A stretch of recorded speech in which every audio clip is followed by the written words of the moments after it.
Wise news, খবরের সত্যাসত্য 24 ঘন্টা। প্রধানমন্ত্রী নরেন্দ্র মোদী ও জাস্টিস গঙ্গোপাধ্যায়ের মধ্যে যে ব্যক্তিগত কথা হলো তা জানালেন অভিজিৎ গঙ্গোপাধ্যায়। আদালতের কক্ষ ছেড়ে এবার রাজনীতির ময়দানে পা রেখেছেন অভিজিৎ গঙ্গোপাধ্যায়। দিন কয়েক আগেই বিজেপিতে যোগদান করেছেন কলকাতা হাইকোর্টের এই প্রাক্তন বিচারপতি। এবার প্রধানমন্ত্রী শিলিগুড়ি থেকে নো ভোট টু তৃণমূলের ডাক দিলেন তিনি। অভিজিৎবাবু বলেন, আমাদের শপথ নিতেই হবে যাতে 2026 বিধানসভা নির্বাচনের আগে তৃণমূলকে বিদায়ের পথ দেখিয়ে দিতে পারি। প্রধানমন্ত্রী শিলিগুড়ির সভা থেকে রাজনৈতিক সূচনা করলেন অভিজিৎ গঙ্গোপাধ্যায়। তিনি বললেন, পশ্চিমবঙ্গে ক্ষমতায় আসেনি একটি দল, তার নাম আমি মুখে আনতে চাই না, কারণ এই দল সম্পূর্ণ দুর্বৃত্ত দ্বারা তৈরি। এই দুর্বৃত্তরা কম নম্বর প্রাপকদের টাকার বদলে চাকরি বিক্রি করেছে, পশ্চিমবঙ্গের শিক্ষা ব্যবস্থাকে শেষ করে দিয়েছে। এরপর খাদ্য দুর্নীতির প্রসঙ্গ টেনে আনেন কলকাতা হাইকোর্টের সদ্য প্রাক্তন বিচারপতি। তিনি বলেন, রাজ্যের শিক্ষামন্ত্রী, খাদ্যমন্ত্রী জেলে রয়েছে। শুধু তাই নয়, প্রধানমন্ত্রী আবাস যোজনার টাকা মেলার পর তার একাংশ তৃণমূল নেতাদের হাতে দিতে হয়েছে।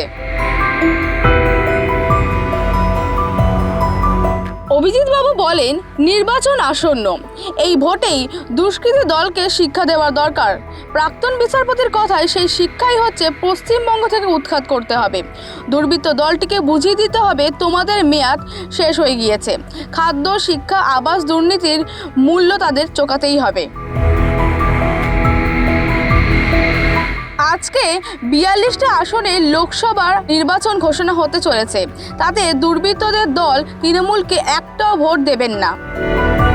এখান থেকে শপথ নিয়ে যান, তৃণমূলকে একটাও ভোট নয়, 42-এর 42টা আসনই আমাদের দখল করতে হবে, যাতে পশ্চিমবঙ্গ থেকে তৃণমূল মুছে যায়।